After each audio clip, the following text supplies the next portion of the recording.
Assalamualaikum warahmatullahi wabarakatuh. Walau habari, apa kabar sahabat Bawaslu dimanapun Anda berada? Bersama dengan saya Azari, senang sekali kita bertemu kembali dalam program Diksi, Diskusi Kepemiluan dan Demokrasi.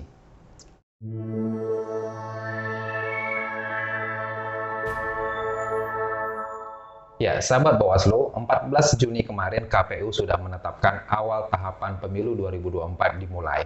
Dan Bawaslu sebagai lembaga pengawasan juga sudah memulai alarmnya untuk melakukan pengawasan tahapan pemilu 2024. Salah satu program dari KPU RI adalah dengan kemarin melaunching meja layanan untuk pengawasan pemilu, begitu.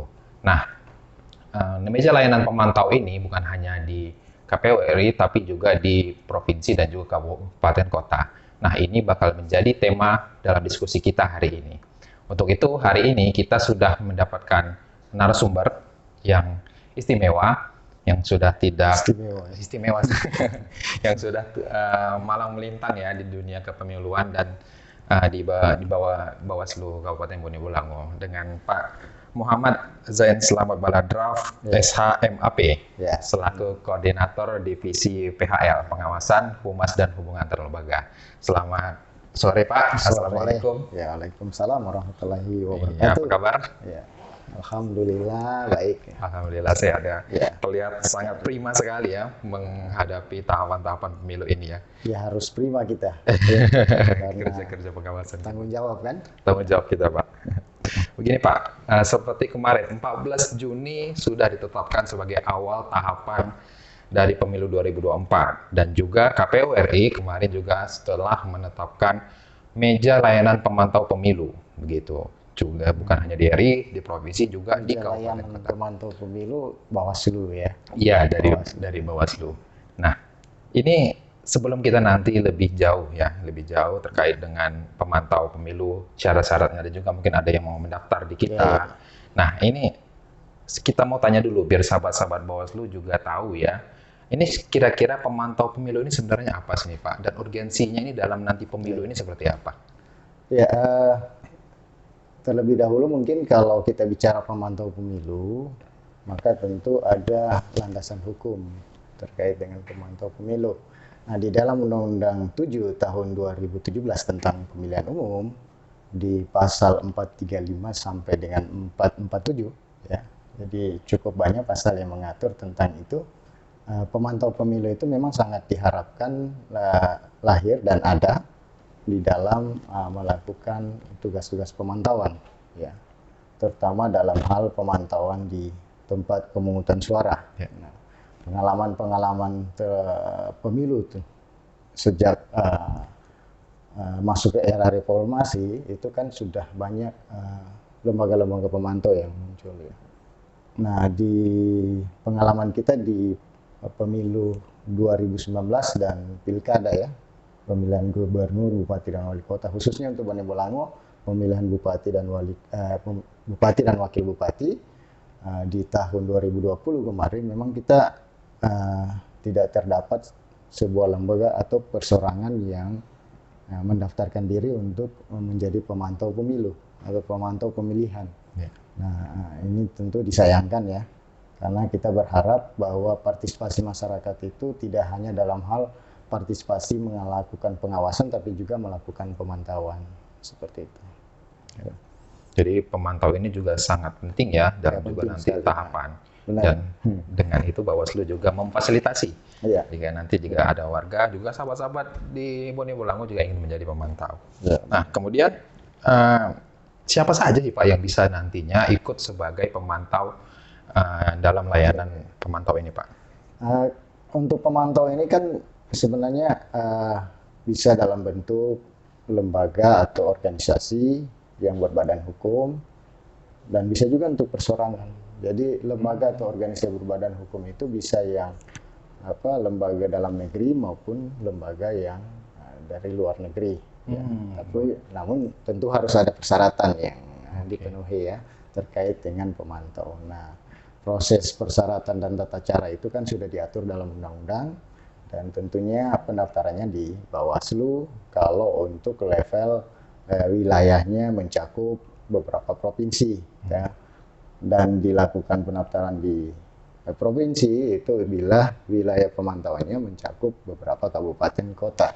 Dan untuk kabupaten kota ya pendaftarannya dilakukan apabila wilayah kerjanya mencakup beberapa kecamatan di dalam kabupaten kota terkait ya, seperti itu.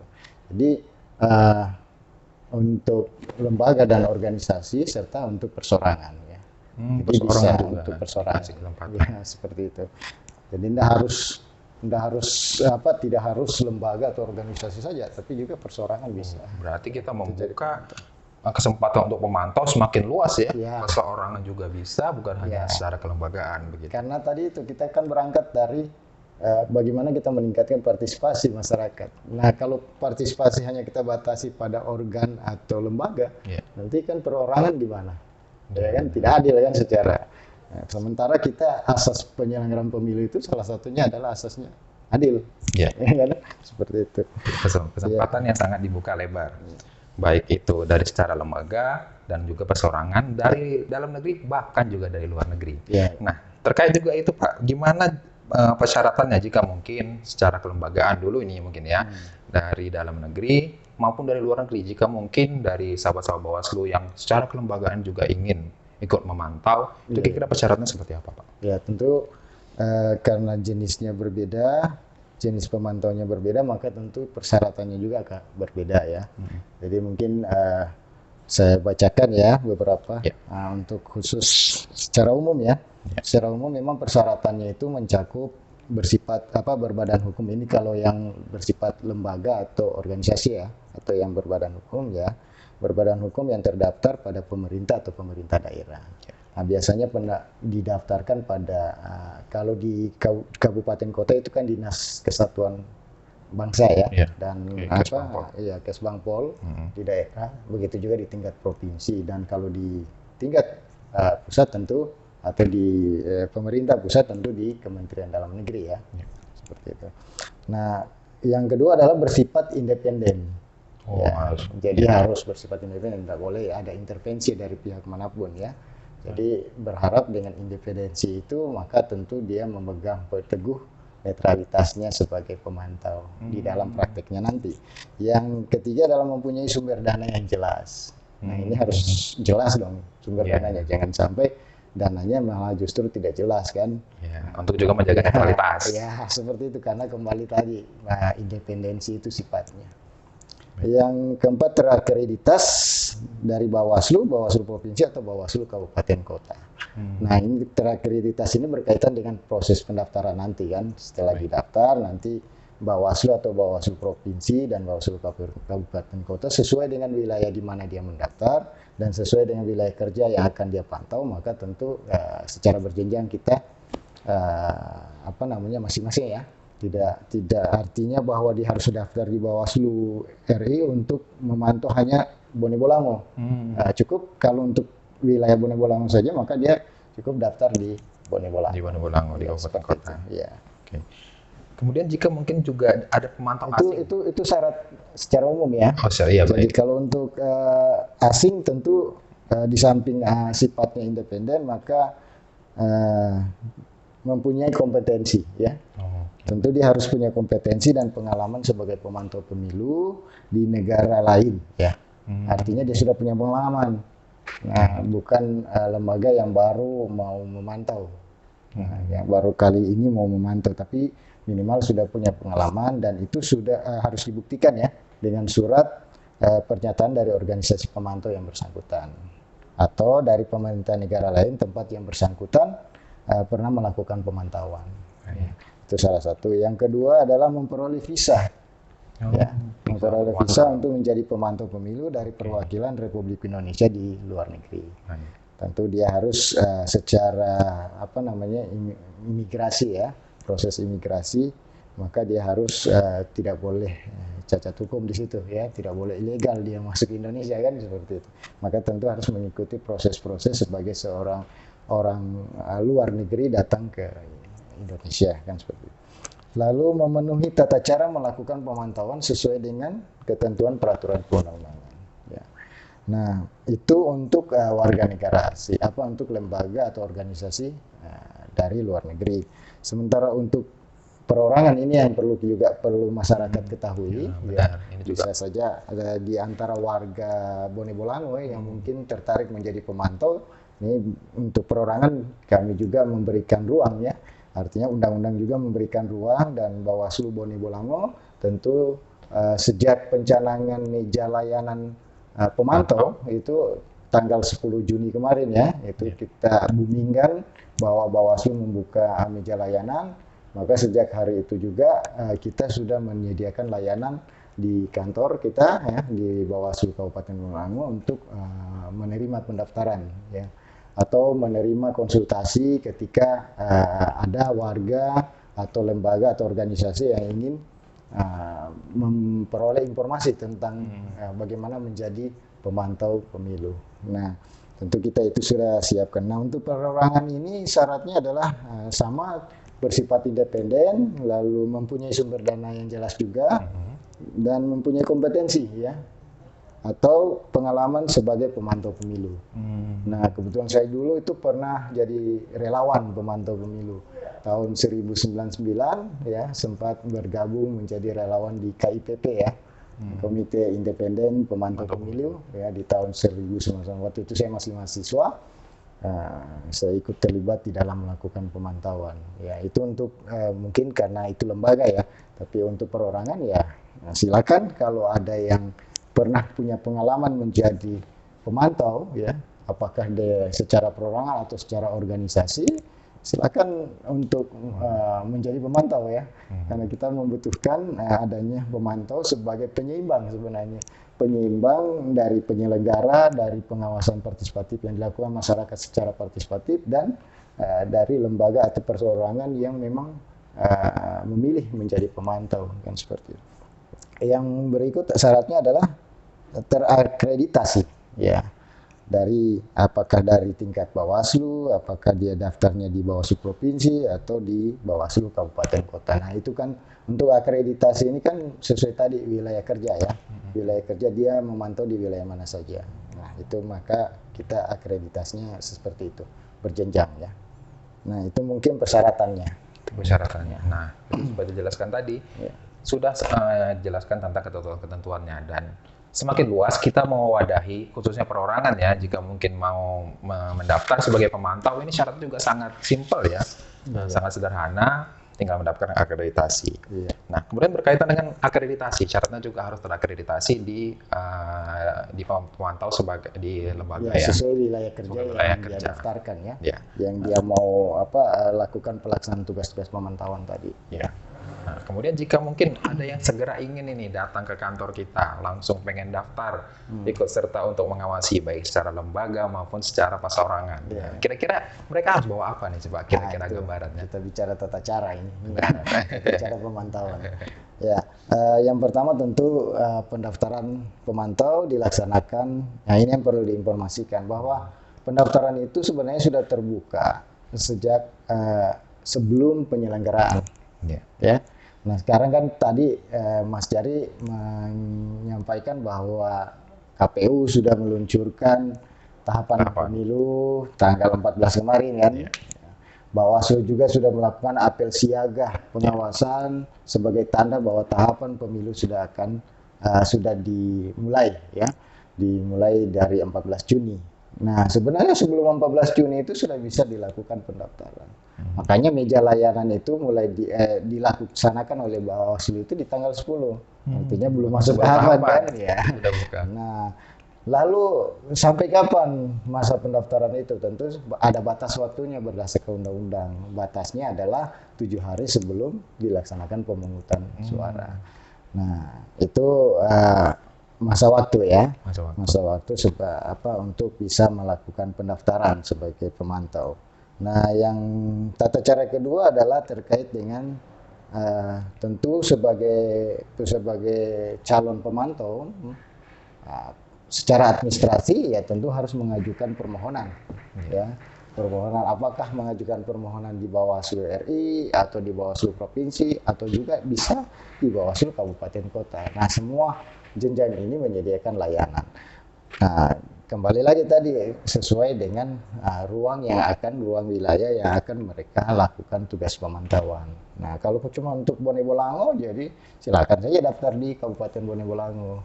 Seperti itu, kecuali dia mau mendaftar memantau di wilayah kota juga, ada 2 wilayah kabupaten, ya silakan daftarnya di Provinsi Gorontalo atau di Bawaslu Provinsi Gorontalo. Yang berikut tentu ketika ada perubahan rencana pemantauan, ya kan? Jika mungkin setelah dicanangkan kemudian ada perubahan. Lalu gimana? Tadinya dia mau mendaftar hanya mau memantau di rencana awalnya adalah memantau di wilayah Kabupaten Bone Bolango saja, di beberapa kecamatan, ya. Lalu dia merubah itu. Setelah mengajukan permohonan dia ingin merubah, ya, maka tentu ada ketentuan lagi terkait itu. Yang pertama ya tentu perubahan kalau berkaitan dengan perubahan lebih dari provinsi ya. Kalau tadi yang saya contohkan perubahannya lebih dari satu kabupaten ya. Nah, kalau untuk satu provinsi, untuk lebih dari satu provinsi tentu dia harus mendapat persetujuan dari Bawaslu RI ya. Jadi dia harus melapor ke Bawaslu RI bahwa ada perubahan wilayah pemantauan ya. Jadi dari satu provinsi dia ingin merubah ke 2 atau 3 provinsi. Ya. Jadi itu kelengkapan berkas administrasi di dalam pendaftaran calon pemantau ya. Baik. Ya. Sudah sangat detail itu penjelasannya tentang bahkan apa yang perlu dibawa juga sudah dijelaskan. Nah, untuk itu jika mungkin nanti ada yang ingin mendaftar, ini gimana nih Pak? Kira-kira apa yang mau disampaikan nih jika tertarik mereka nantinya ingin mendaftar sebagai pemantau pemilu? Ya, harapan kami sebagai penyelenggara, ya khususnya Bawaslu Kabupaten Bolango, ini sangat berharap bahwa di Kabupaten Bone Bolango itu ada lembaga atau organisasi serta bila dimungkinkan ada perseorangan yang ingin jadi pemantau, maka segeralah untuk mendaftar. Sehingga penyelenggaraan pemilu di kabupaten, khususnya di Kabupaten Bone Bolango ini pengawasannya menjadi lengkap ya. Di samping dilaksanakan pengawasan oleh Bawaslu beserta jajaran ad hoc-nya nanti, tentu juga ada pengawasan partisipatif dari masyarakat dan dari pemantau ya. Nah, ini sangat diharapkan sehingga bisa kita melahirkan sebuah penyelenggaraan pemilihan umum yang sesuai dengan asasnya ya, langsung, umum, bebas rahasia, dan tentunya tidak hanya langsung, umum, bebas rahasia tapi juga harus memenuhi asas jujur dan adil. Ya. Seperti itu mungkin harapan kami. Untuk layanannya di Bawaslu Kabupaten Bone Bolango ya tentunya sesuai dengan jam kerja ya dan hari kerja, di mana jam kerja dan hari kerjanya adalah dari hari Senin sampai dengan hari Jumat ya, dari pukul 8 sampai dengan pukul 4.30 ya, itu jam kerja yang administrasi ya untuk sekretariat. Nah, sementara kalau di dalam pemilu ini kita juga mengacu pada sesuai dengan undang-undang hari kerja ya. Namun tidak menutup kemungkinan kami sebagai pengawas itu tidak hanya pada hari kerja, tapi juga bisa mengacu pada hari kalender ya. Standby terus ya. Sejak diluncurkannya tahapan pemilu dan dilaksanakannya apel siaga pengawasan, itu kita standby sesuai instruksi Ketua Bawaslu RI Pak Rahmat Bagja bahwa kantor tidak boleh dikosongkan. Standby terus. Itu, ya. Harus standby. Ya, setelah alarm menyala. Seperti itu. Baik, itu tadi penjelasannya sudah sangat jelas gitu. Jadi jika mungkin nantinya dari sahabat-sahabat Bawaslu ingin mendaftar, baik secara lembaga maupun perorangan, atau mungkin ada informasi yang lebih ingin diketahui, silakan langsung datang aja ke kantor Bawaslu seperti waktu-waktu yang sudah dijelaskan tadi, begitu. Saya rasa itu diskusi kita ya terkait dengan layanan pemantau pemilu. Gitu. Jika mungkin nanti butuh juga informasi lebih lanjut, mungkin sahabat-sahabat Bawaslu juga bisa kontak di media sosial kami, memperoleh informasi juga, karena kita kan juga ada media sosial nih Pak, banyak sekali. Salah satunya kita juga ada di Instagram, ada website juga ada informasi-informasi terkini terkait dengan Bawaslu Bone Bolango di website, itu kita selalu update. Kemudian kita juga ada di media sosial di Instagram di Bawaslu Bone Bolango, kemudian kita juga ada di Twitter di BWS Bone Bolango, dan kita ada di fanpage Facebook itu di Bawaslu Kap Bone Bolango. Gitu. Itu silahkan di follow semuanya, dan dapatkan informasi-informasi terbaru terkait dengan Bawaslu Bone Bolango ataupun juga tadi layanan meja pemantau pemilu begitu. Nah, mungkin ini akhir dari diskusi kita, Pak. Ya, kita berharap tentunya banyak warga dari Bone Bolango, baik secara kelembagaan juga perorangan jika mungkin ingin mendaftar untuk mendapatkan kualitas pemilu yang lebih baik tentunya untuk nantinya di 2024 pemilu serentak. Begitu. Sekian diskusi kita kali ini. Jangan lupa di like videonya, di subscribe di YouTube-nya Bawaslu Bone Bolango, dan juga di share, di komentari juga boleh untuk kita semakin juga berprogres. Gitu. Sekali lagi terima kasih Pak Zain, terima kasih atas kesempatan sore hari ini. Sampai bertemu di lain waktu di program Diksi selanjutnya. Wassalamualaikum warahmatullahi wabarakatuh. Salam awas.